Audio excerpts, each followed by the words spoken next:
आम आज पहुंचु गजपति जिला सदर महकुमा पाड़ाखित विजु कल्याण मंडपटार विजु कल्याण मंडपटार आज आंतर्जातिक भिन्नक्षम दिवस पालन हो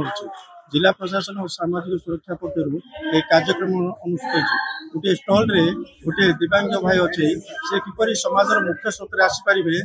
एवं निजर कि रोजगार हो पार से गोटे धूपकाठी बिजनेस कर आत्मनिर्भरशील प्रयास जारी रखते आम पाखे से भाई अच्छे पचार बुझा कौन कर भाई आप नाटा तिरुपति घंटा ग्राम खंड पंचायत खंड भाई कैसे नहीं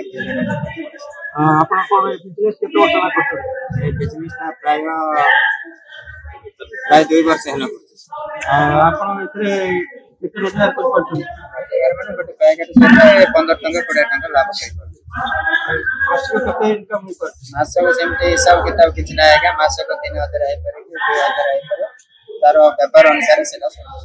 सरकार पक्ष कौन सहायता मिलता सरकार का पक्षर 5 किलो चावल देउछन्ते आ भत्ता 3500 टका देउछन्ते जहाँ भाई कहते सरकार पक्षर 5 केजी चाउल एवं भत्ता 3500 टका पाँच निजे आत्मनिर्भर होगापी समाज मुख्य स्रोत को आसापी गोटे प्रयास जारी रखिंट भिन्नक्षम हेले किपरि रोजगार करें और निजे आत्मनिर्भरशील रोजगार कर समाज को गोटे दिग्दर्श दे पारे कहले अत्युक्त हेनी गजपति रिपोर्टर टुडे।